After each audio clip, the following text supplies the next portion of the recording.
యోహాను సువార్త 9:31.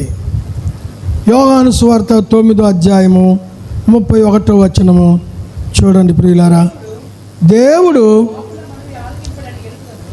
ఎరుగుదుము, ఆ గుడ్డివాడు చెప్తున్నాడు శాస్త్రులు పరిసయ్యులకు, దేవుడు పాపుల మనవి ఆలకింపడు అని మనం ఎరుగుదుము.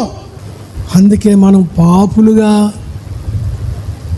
ఉండే దుస్థితి లేకుండా చూసుకోవాలి.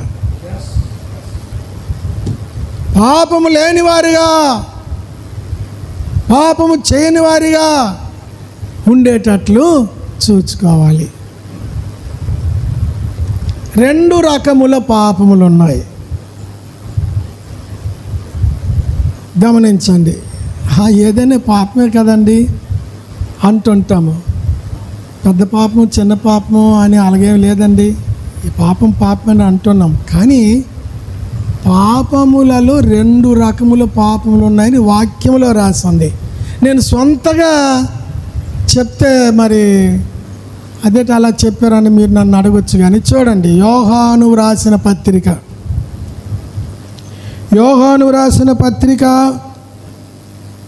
5:16.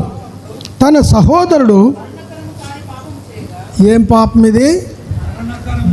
మరణకరము కాని పాపం. ఇదొక రకమైన పాపము, మరణకరమైన పాపము. మొదటేది మరణకరము కాని పాపము. గమనిస్తున్నారు కదా అందరూ? మరణకరము కాని పాపము. రెండవది మరణకరమైన పాపం. ఎంత క్లియర్గా ఉందో చూడండి. మరణకరము అంటే ఏమిటి? ఏ మరణము? ఈ శారీరక మరణము గురించి చెప్పలే. ఈ శారీరక మరణము పాపం చేసిన వాడికి వస్తుంది, పాపం చేయని వాడికి కూడా ఈ శారీరక మరణం వస్తుంది. అంటే పాపం చేసిన వాడు చనిపోతాడు, పాపం చేయని వాడు కూడా ఈ లోకంలో చనిపోతాడు. ఎవరు ఈ లోకంలో శాశ్వతంగా ఉండరు. పాపం చేసిన వారైనా పాపం చేయని వారైనా ఎవరు కూడా ఈ లోకంలో శాశ్వతంగా ఉండరు.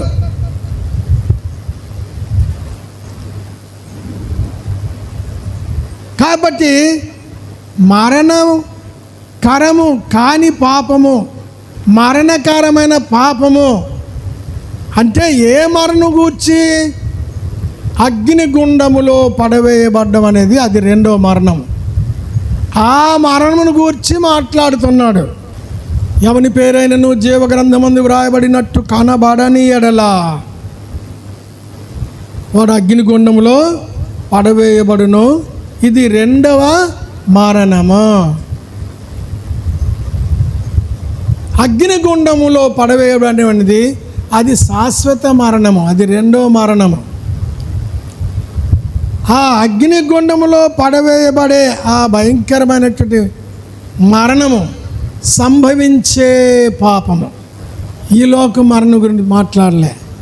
ఈ లోక మరణం అందరికి వస్తుంది.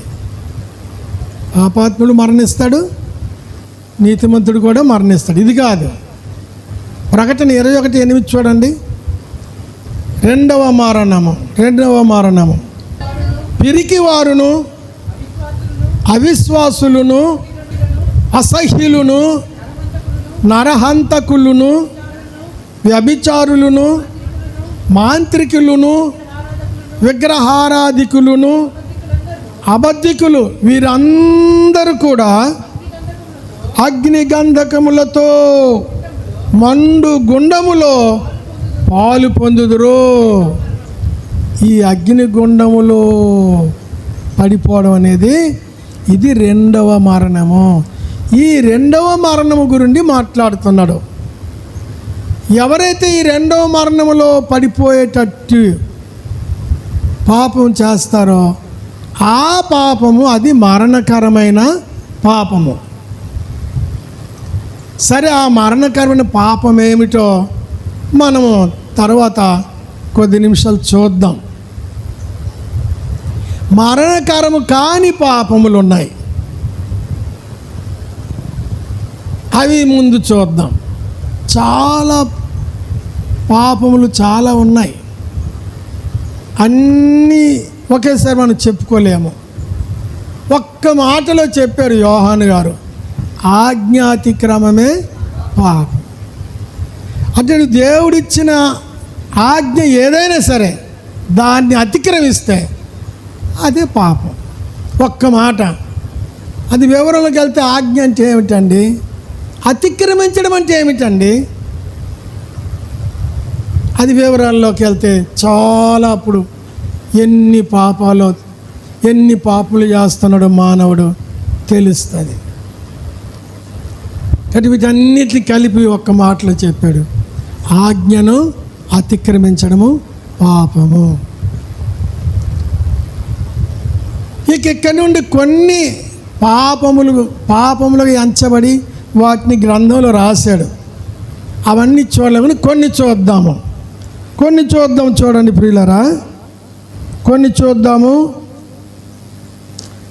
యోహాను రాసిన మొదటి పత్రిక 5వ అధ్యాయము 17వ వచనము.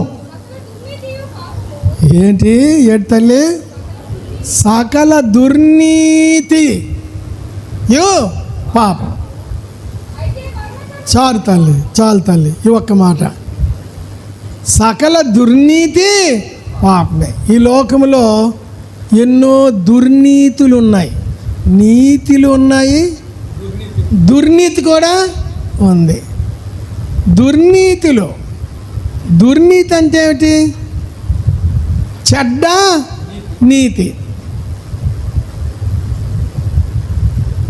దుష్ట నీతి, జీవితాన్ని చెడగొట్టే నీతి, కుటుంబాలు కూలదేసే నీతి. ఒకడు పెద్ద ఒక నీతి సూక్తి చెప్పేస్తున్నాడు. వారు ఎట్లారా 1000 అబద్ధాలు ఆడ ఒక పెళ్లి చేయమన్నాడు రా. అబ్బా బాగుందిరో నీతి. అవునరా, ఒక్క అబద్ధవాడి పెళ్లి చేస్తే నా కుటుంబం కూలబడిపోద్ది కదా. 1000 అబద్ధాలు ఆడి పెళ్లి చేయడం అది నీతే? ఇటువంటి నీతులు. మా అన్నయ్య రైస్ మిల్లో పనిచేసేవాడు. మా అన్నయ్య యవనస్తుడు, మంచి సౌందర్యవంతుడు. ఆ రైస్ మిల్లో ఒక ముసలమ్మ ఉండేది ఆ గదులు తుడవడానికి. ఆ ముసలమ్మ మా అన్నయ్యని, అవునరా బాబు చుట్ట కాల్సిన అగ్గి ఉందిరా అని అడిగింది.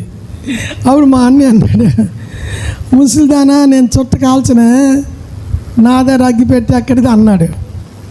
ఏమంటుంది, అవునరా చుట్ట కాల్చవా? ఓరేమిరా, చుట్ట కాల్చినోడి ముఖం చూడకూడదురా. ఏమి నీతి? చుట్ట కాల్చిన ముఖం చూడకూడదు, అదొక నీతి. మరెవులు ముఖం చూడాలైతే కాదు, మరి చుట్ట నోట్లు పెట్టుకుని ఆడ ముఖం చూడాలా? దుర్నీతులు ఎన్ని ఉన్నాయో ఇటువంటివి.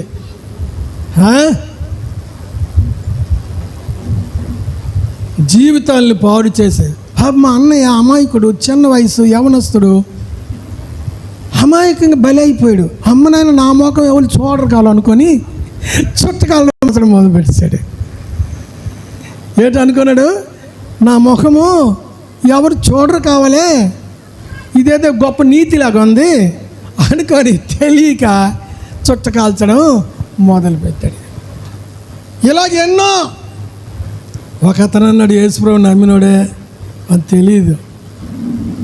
బ్రదర్, వ్యసనము లేని వాడు వెధవా. అబ్బా ఏటేటే, ఏమి నీతి, ఎంత బాగుంది.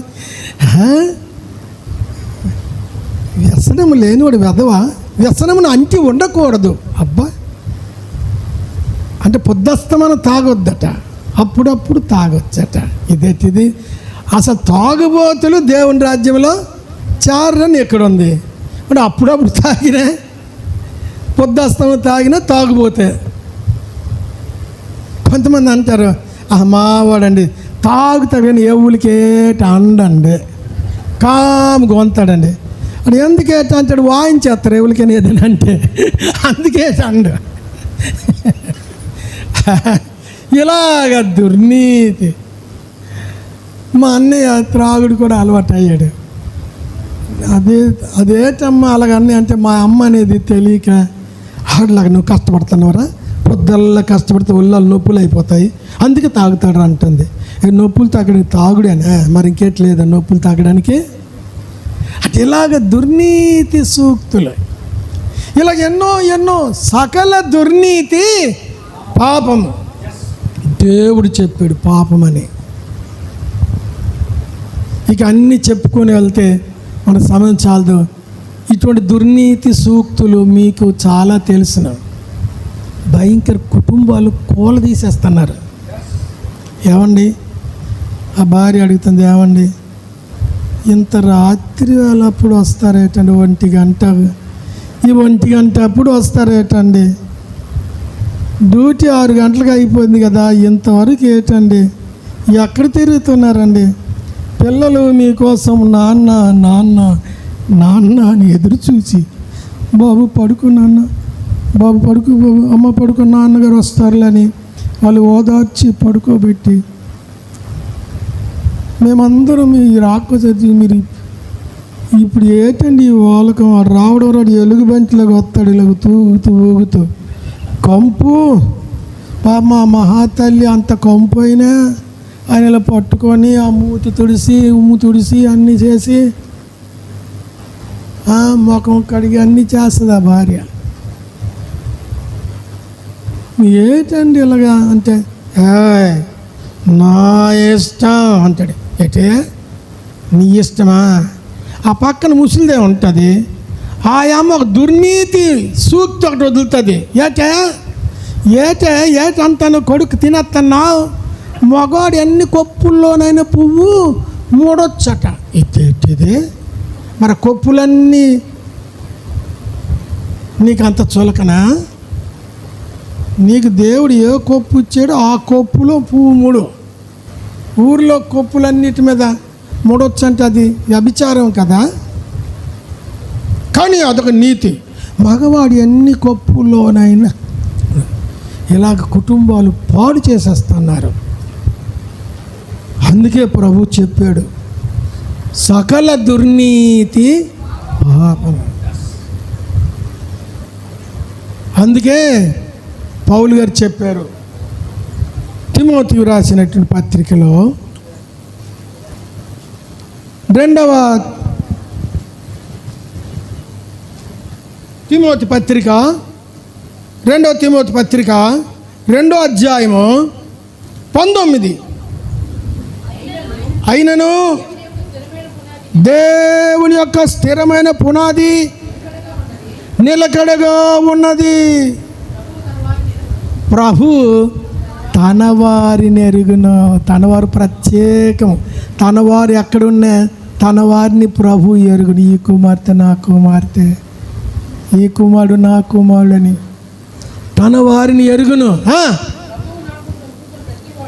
ప్రభు నామమును ఒప్పుకొను ప్రతివాడును దుర్నీతి నుండి తొలగిపోవలెను. దుర్నీతికి దూరంగా ఉండాల.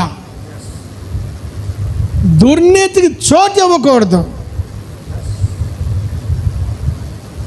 మనకు కూడా అక్కడక్కడ చెప్తారు, అదే బాబు అవునమ్మా కుడి కాలే అమ్మ అంటారు. మరి కుడి కాలేటి అడుగు కాలేటి 2 కాళ్ళు దేవుని దృష్టిలో సమానమే. దేవుడు ఏమని రాసిడేటి, కుడి కాలు ఇది మంచిది, ఎడమ కాలు చిన్నది.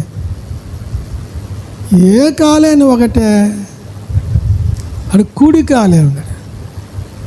దుర్నీతి.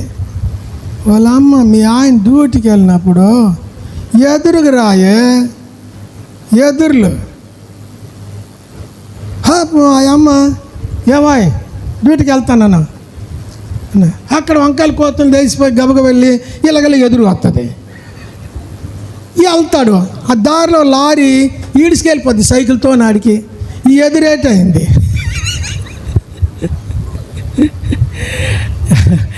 ఒకని కాలగతులు యెహోవా చేతిలో, ఆయన చేతిలో ఉన్నాయి. ఆయన మీద ఆధారపడు. ఈ దుర్నీతి సూక్తుల మీద ఆధారపడకు. నాకు 5 బిడ్డలు పుట్టారు, ప్రభు ఇచ్చాడు 5గురికి కేజీహెచ్లోనే. కేజీహెచ్ నుండి మేము డెలివరీ విడుదల డిశ్చార్జ్ వస్తున్నప్పుడు వీళ్ళందరూ వచ్చేవాళ్ళు మా దగ్గరికి. ఎవరు? ఈ స్వేపర్స్ వీళ్ళందరూ. బాబు డిశ్చార్జ్ ఇచ్చారా, సామాన్లు సర్దేస్తాను అలా. బాబు కొబ్బరికాయ గేట్ దగ్గర కొట్టాలి బాబు. నేను అన్నాను, మేము ప్రార్థన చేసి వెళ్తాం, మా ప్రభు మాతో ఉంటాడు. అది కాదు బాబు, ప్రార్థన చేయండి కానీ ఇక్కడ దెయ్యాలు మంచివి కాదు బాబు, మీ అంట వస్తాయి, గేట్ దగ్గర ఒక్క కొబ్బరికాయ కొట్టేస్తే మీ అంట దెయ్యాలు రావు అంటాడు. నేను అన్నాను, మా వెంట దెయ్యాలు రావు, మేము ప్రభు మీద ఆధారపడి ఉన్నాము, ప్రభువు ప్రార్థన చేసి వెళుతున్నాము. ఒకని కాలగతులు యెహోవా చేతిలో ఉన్నాయి. కాబట్టి దుర్నీతి సూక్తులు మనం పలకకూడదు, దుర్నీతి సూక్తులు మనం వినకూడదు, దుర్నీతి సూక్తులు మనం అనుసరింపకూడదు. సకల దుర్నీతి పాపము. ఇంకొక పాపం చూద్దాం ప్రియులారా. యాకోబు పత్రిక 4:17 చదవండి. కాబట్టి ఇదొక పాపం చూడండి. ఇది పాపం అన్నాడు మరి దేవుడు. మరి ఇదేటయ్యా, మేలు చేయకపోతే పాపం అంటాడు దేవుడు. నా ఇష్టం, నాకు నచ్చితే పాపం చేస్తా, నాకు నచ్చితే మేలు చేస్తే, లేకపోతే లేదు, నా డబ్బులు అనడానికి లేదు. మేలైనది చెయ్యనెరిగి చెయ్యగలిగి, నీ దగ్గర మేలైనది చేయడానికి ఏమి లేదనుకో, మేలు చేయమని నీకు చెప్పడం. మేలైనది చేయనెరిగి మేలైనది చేయగలిగి ఉన్నప్పుడు అలాగు చేయని వారికి, అలాగూ మేలు చెయ్యని వానికి పాపము కలుగును. కొన్ని పాపాలు వివరంగా రాశాడు ప్రభు పర్టికులర్గా. మేలైనది చేయనెరిగి అలాగూ మేలు చెయ్యని వానికి పాపము కలుగును. కాబట్టి మేలుకు నా ప్రభు చెప్పాడు, మేలు చెయ్యడానికి నాకు స్తోమత ఇచ్చాడు ప్రభు. కాబట్టి ఇక్కడ మేలు చేయవలసిన అవసరం పడింది, నేను మేలు చెయ్యాలి అన్నటువంటి సదుద్దేశంతో, అదే నిన్ను వలె నీ పొరుగు వారిని ప్రేమించడం, నేను మేలు చెయ్యాలి అని మేలు చెయ్యాల. అయితే ఇక్కడ ఒక చిన్న క్లారిటీ, చిన్నది కదా పెద్ద క్లారిటీయే. ఇది కానీ తెలియకపోతే ఉల్టా అయిపోతావు, ఇటుతో అయిపోతావు. ఎవరికి ఇవ్వాలో ఎవరికి ఇవ్వకూడదు అది కూడా మళ్ళీ రాశాడు. అంటే మేలైనది చెయ్యనెరుగుదువు, మేలైనది చేయడానికి స్తోమత కలిగి ఉన్నావు, కానీ ఎవరికి మేలు చేయాలో ఎవరికి చేయకూడదో అది మళ్ళీ వివరణ ఇచ్చాడు దేవుడు. దేవుడు మహాజ్ఞాని సుమా, నిన్ను ఇరకాటంలో పెట్టాడు, అనాలోచనగా మాట్లాడి నిన్ను ఇబ్బంది పాలు చేయడు నాన్న. అయ్యేది చెప్పాడు, ఎవరికి మేలు చేయమన్నాడు చూడండి. మీ లేఖనాలే చూద్దాం. ఎందుకంటే మీ అందరూ చెప్పాలంటే దేవుళ్ళు ఎదుగుతున్నారు. సంఘములో పెద్దలు, బాధిక సహోదరులు, అక్కలు, దైవ సేవలు దేవుని వాక్యంలో మేము పెంచుతున్నాడు. కాబట్టి నేను వాక్యం చూపించుకుంటే చెప్తే వాళ్ళు అలాగే చెప్తారు, లేదు అబ్రహ్మన్న అనేస్తారు. అలా కాదు, నేను చెప్పడం కాదు, దేవుడు చెప్పిన మాట చూడండి. సామెతలు 3:27, సామెతలు 3:27, సామెతలు 3:27. మేలు చేయుట నీ చేతనైనప్పుడు ఎవరికి చెప్పండి, పొందతగినవాడు. అది నువ్వు చూడాల. నా వలన మేలు పొందుటకి ఇతను పొందతగినవాడా, పొందతగనివాడా? ఈ అమ్మ పొందతగిన బిడ్డ లేకపోతే తగని బిడ్డ, అది చూసుకోవాలా.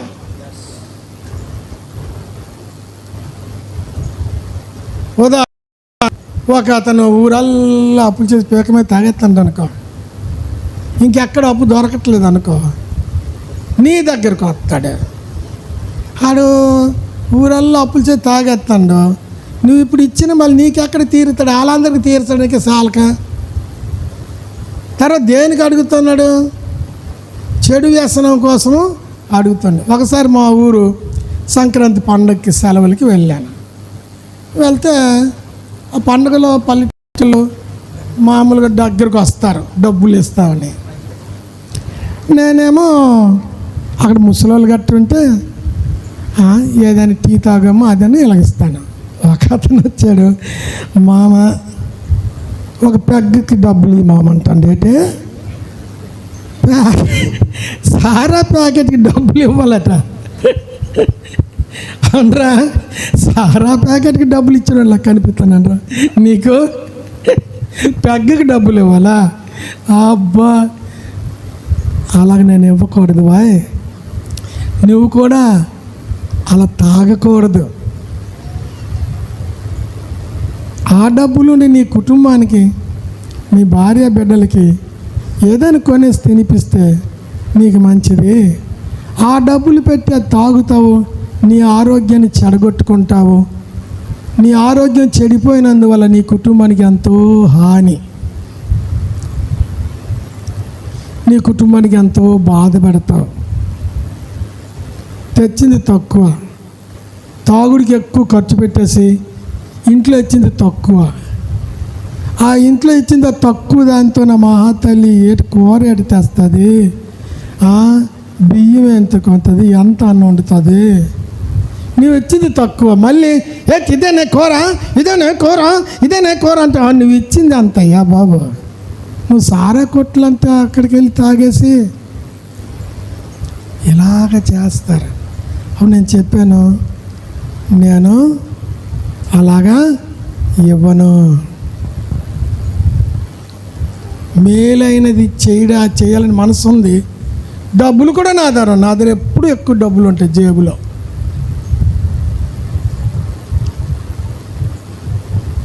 నేను అతనికి ఇవ్వకుండా పంపించాను.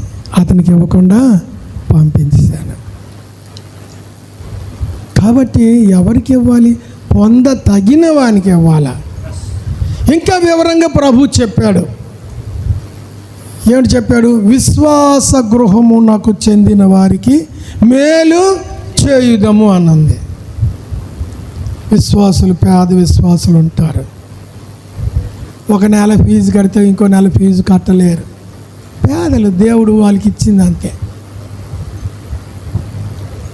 అప్పులు చేయరు. నా ప్రభు ఎంత ఇస్తే అంతే, దాంతోనే ఉంటాననుకొని నీతిగా ఉంటారు. దేవుడు ఇచ్చిన దాంతో తృప్తి ఉంటారు. అటువంటి వాళ్ళు ప్రభు బిడ్డలు ఎక్కడ అడుక్కోరు. అన్యుల్లో పేదవాళ్ళు రోడ్డు మీదకి వెళ్ళి భిక్షాటన చేస్తారు. వాళ్ళకి ఇచ్చిన వాళ్ళు బోళ్ళు మంది. నీకు తారసమత నువ్వు కూడా ఇవి మంచిదే, కానీ విశేషముగా విశ్వాస గృహమునకు చెందిన వారికి, విశేషముగా అనే మాట. నువ్వు కనిపించిన వాళ్ళందరికీ చేయి చాపలు ఇవ్వు, పర్లేదు, 5, 10 ఎంతకెళ్తా అంత.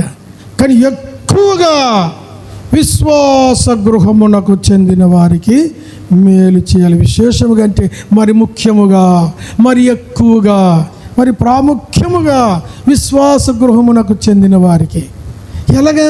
వాళ్ళు నీ ఇంటికి రారు, నీ దగ్గర రారు, చేయి చాపరు, నువ్వే కనిపెట్టాలా. ఈ సహోదరి తనకున్న దీనస్థితిలో, ఈ సహోదరుడు తనకున్న దీనస్థితిలో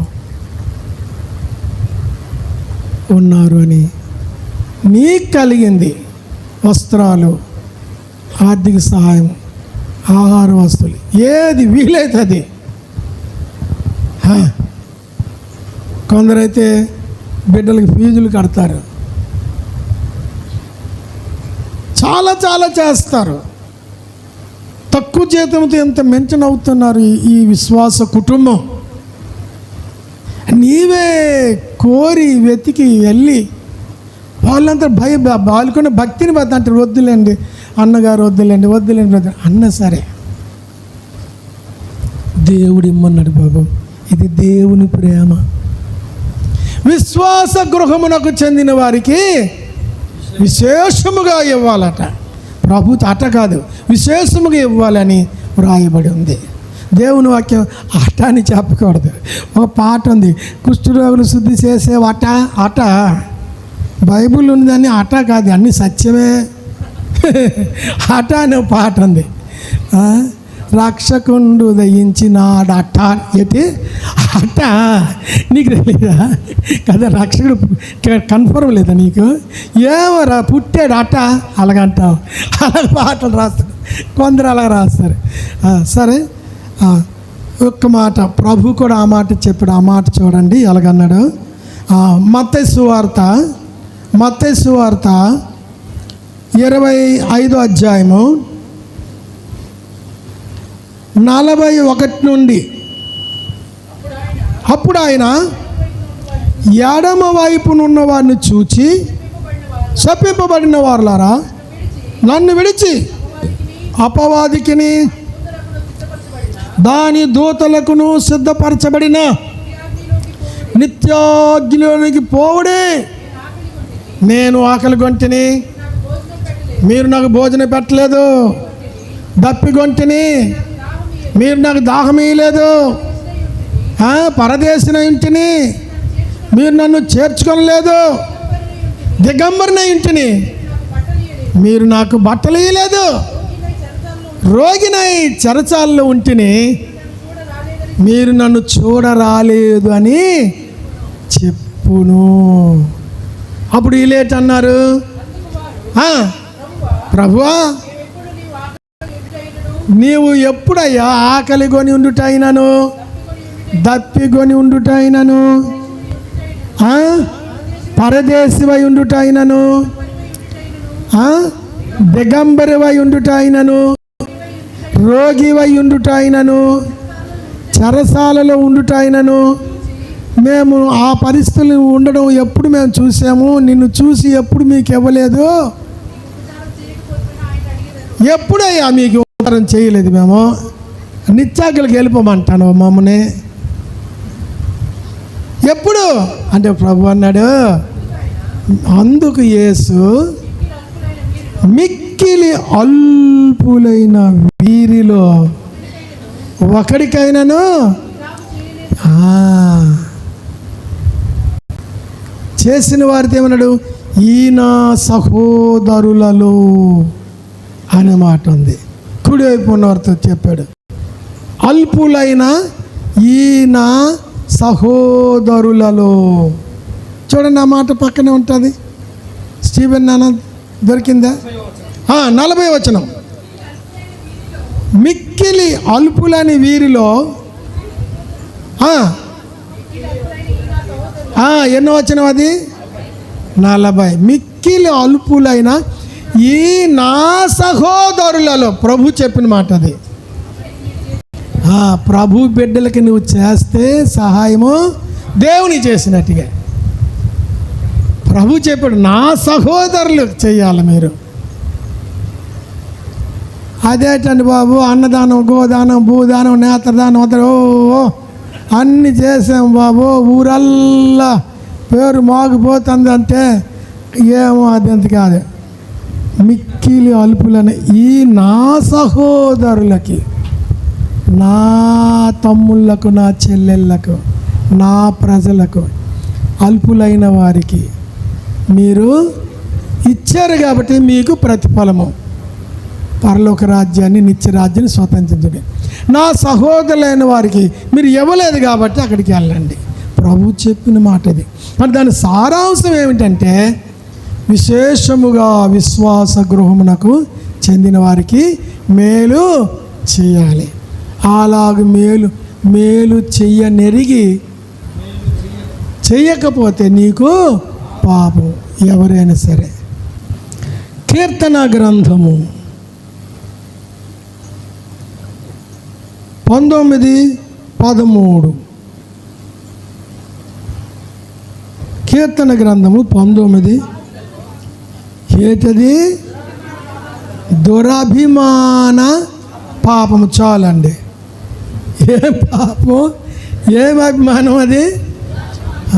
చూసారా ఇందాక ఈ దుర్నీతి అన్నం చూసారా? ఇది కూడా అభిమానముల్లో దురభిమానం.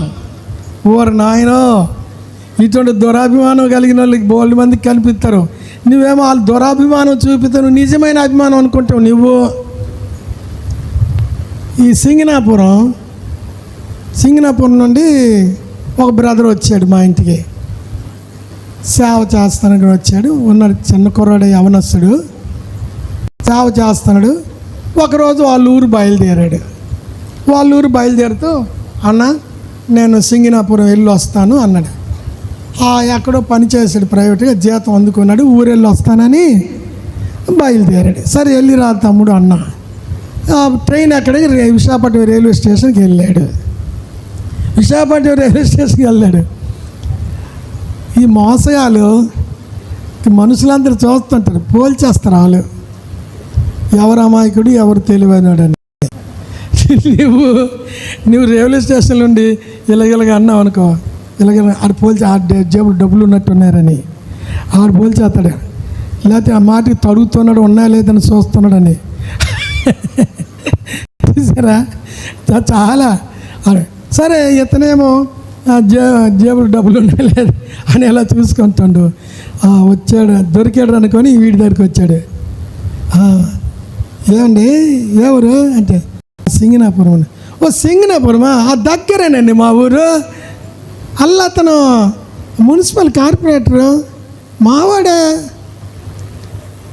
ఆ పక్కని ప్రెసిడెంట్ ఉన్నాడు కదా, ఆడు మావాడే. ఆడు ఎవడెవడి పేర్లు చెప్పేస్తాడు, ఈడికేడు తెలుసును. వీళ్ళు ఎంతమంది పరిచయం ఉన్నాడు, ఈడు పలుకుబడి ఉన్నాడు. ఏ పని అయినా నేను చెప్తే మా వాళ్ళు చేసేస్తారండి, అంత ఇదండి నాకు అని ఇలాగ పరిచయం చేసుకున్నాడు. మాట్లాడుకొని ఉన్నారు. కాసేపు టీ తాగి వద్దామా అండి, టీ తాగి వద్దాం అన్నాడు. టీకి తీసుకెళ్ళి టీ డబ్బులు ఆడే ఇచ్చాడు. అది మనసు మెత్తపెట్టేస్తున్నాడు అనమాట. అలాగా ఎంత అభిమానం. ఆడెవడో వాడెవడో ఈడెవడో ఆ టీ కూడా ఇప్పించాడు. ఇక ఎంతో మంచిగా మాట్లాడేస్తాడు. చాలా అదే ఇదిగో సిటీలో అంటే చాలా జాగ్రత్తగా ఉండాల్సమా, మోసగాళ్ళు ఉంటారు. నీ జేబులో డబ్బులు కట్టి ఉన్నాయి ఏంటి, నేను దాస్తంతా, నువ్వు అమాయకుడిలాగా ఉన్నావు, నీకా చూస్తే నాకు చాలా జాలి వేస్తుంది అన్నాడు. ఈడేడు చేతుల జేబులో డబ్బులు తీసి ఆడి చేతికి ఇచ్చాడు. ఎలాగ మాట్లాడు తెలిసినా, ఒకవైపు డిమాండ్ చేసినట్టు ఈడు అడిగినప్పుడు ఇవ్వకపోతే ఈడేటో అనుకుంటాడేటో అని మొగమాట పడినట్టుగా డిమాండ్ చేసినట్టుగా అలాగ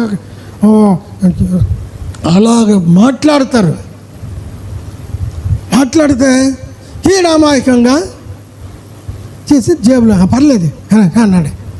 వాళ్ళు స్టేషన్కి వెళ్ళారు. ఆ బండి వచ్చే ముందు అట్టుండట అలాగే వెళ్ళి అట్టుండి అలాగే మరి కనిపించడు. ఏటో ఆ డబ్బులు పట్టుకొని ఏటో వెళ్ళిపోయాడు. మా దురభిమాన పాపము. మా ఆఫీసులో నాతో పనిచేసిన ఒక ముసలాయన క్యాంటీన్లో తక్కువ డబ్బులకి ఇస్తారని బట్టలు వెళ్ళాడు. గేటు దగ్గరికి వెళ్ళగానే ఒకడు తగిలాడు. ఏంటి సార్, నమస్తే సార్ అన్నాడు. ఇక్కడ బట్టలు కొనడానికి వచ్చాను. సార్ తక్కువకి ఎత్తారు సార్, నేను ఇక్కడ పనిచేస్తాను సార్, మీకెందుకు మంచి మీకు ఏటాడు కావాలి చెప్పండి, అన్నీ మంచివి తక్కువ ధరకి ఇప్పిస్తానంటే ఈ ముసలోడు పడిపోయాడు. నువ్వు ఇక్కడ ఉండి బాబు, నువ్వెందుకు పనిచేయండి, నేను మావాడిని అట్నుండి వెళ్తే ఇచ్చేస్తారు నాకు అన్నాడు. ఈ నిజమే అనుకోని డబ్బులు ఇచ్చాడు. అట్నుండి పట్టుకెళ్ళిపోయాడేటో. ఈడ బట్టల కోసం గేట్ దగ్గర నిలబడి చూస్తాడు. అంటే ఆడు చూపిన అభిమానము ఎంతో మంచి అభిమానం అనుకుంటాడు. దురభిమాన పాపం. కేర్ ఆసుపత్రి ఉంది మా విశాఖపట్నంలో. నేను ఆ గవర్నమెంట్ బంగ్లా దగ్గరలో బండి మీద వెళ్తున్నాను. గబగబా ఒకడు సూట్ వేసుకొని వచ్చాడు. నమస్తే సార్ అన్నాడు నా దగ్గరికి వచ్చి. నమస్తే సార్ అన్న. ఒక 100 రూపాయలు చిల్లర ఉందా సార్ అన్నాడు. నేనేమో అమాయకంగా తీసేస్తానన్నా. 100 రూపాయలు చిల్లర ఉంది, 100 రూపాయలు తీయకుంటాడు. తీసేస్తానన్నా. 100 రూపాయలు ఇయ్యి అంటానన్నా. అది ఇవ్వకుంటాడు. సార్ 100 కాదు సార్, ఎంత ఉంటే అంత ఇవ్వండి. నా కారు రిపేర్ వచ్చింది, అక్కడ రిపేర్ చేస్తాను షెడ్లో ఉంచి. నా కారులో ఇంత డబ్బు పెట్టింది నాది, మీకెందుకు ఎంత కావాలని అంత ఎత్తాను సార్ అంటాను. నిజం జరిగిందే. ఏటి నాకు డబ్బు ఇచ్చేస్తాను అంటండి. ఏటి ఎంత అభిమానం అంటే నా దగ్గర డబ్బులు లాక్కోవాలని. నాకెందుకు వాడు ఎత్తాడు? Gift coupon sir, gift coupon petrol bunk వెళ్ళినప్పుడు ఏంటన్నా గిఫ్ట్ కూపన్ ఫ్రీ, మీకు పలానా గిఫ్ట్ అంతా మా ఆఫీస్కి వస్తా అని కూపన్ ఇస్తాడు. ఆడు ఫోన్ చేసిన తర్వాత, సార్ మీ నంబర్ లాటరీలో పేలిందండి, గిఫ్ట్ మీకు ఇస్తాం రండి అని అంటే ఈడు గుర్రమని వెళ్ళిపోతాడు. భార్య భర్తలు ఇద్దరు అక్కడ ఆఫీస్ గదిలో కూర్చోబెట్టి బుర్ర తినేస్తారు. వాళ్ళ అన్నది నువ్వు చేసే వరకు నీకు ఇన్సల్ట్ చేసేస్తారు. గిఫ్ట్ కూపన్ ఈ గిఫ్ట్ ఇవ్వడం ఎట్రా? సెల్ ఫోన్లో మీరు నా బ్యాంక్ నెంబర్ డీటెయిల్స్ అయితే 3 లక్షలు అలాగ పడిపోతాయి అంటానంటే నువ్వెవడు ఆడి నీకెందుకు 3 లక్షలు ఇస్తాడు కదా? అది అభిమానమేనా? నిన్ను మోసం చేయడానికి దురభిమాన పాపం. అంతేకాదు పాపం ఎంతోమంది ఆడపిల్లలు కూడా ఇటువంటి దురభిమాన పాపం కలిగినటువంటి మగపిల్లలకి పడిపోతుంటారు. జీవితాలు నాశనం అయిపోతాయి. నా కోసం ప్రాణమని పెట్టేస్తాను అన్నాడమ్మా. నాకు అతను తప్ప ఇంకోళ్ళు పెళ్లి చేసుకోండి. ఏంటే జీవితంలో పెళ్ళి అంటే చేసుకుంటే ఆయన చేసుకుంటాను అంతే. ప్రేమ విలువ నీకేంటి తెలుసును? అబ్బా వాళ్ళ నాన్నకు తెలియదట, వాళ్ళ అమ్మకు తెలియదట. ఇలా పాపం ఆడేమో ఆ లోపల దురభిమానం, లోపల దుష్ట మనసు పెట్టుకొని that is not love, that is lust, దుష్ట వాంఛ కలిగి పైకి ప్రేమ కురిపించినట్టుగా హోటల్కి తీసుకెళ్ళిపోతుంటాడు, బీచ్కి తీసుకెళ్ళిపోతుంటాడు. నువ్వు కాలేజీ నుండి రాగానే ఎదురుగా బండి తెచ్చేస్తుంటాడు. నువ్వేమో అమ్మాయికి అవుతాడే. దురభిమాన పాపం. మెలకువగా ఉండండి. మనం ఇటువంటి దురభిమాన పాపం అక్కడ కలిగి ఉండకూడదు. దురభిమాన పాపం చూపించిన వారి దగ్గర మనం జాగ్రత్తగా ఉండాలి. తర్వాత మిగిలిన పాపాలు ఎప్పుడైనా చెప్పుకుందాము, ప్రార్థన చేసుకుందాము.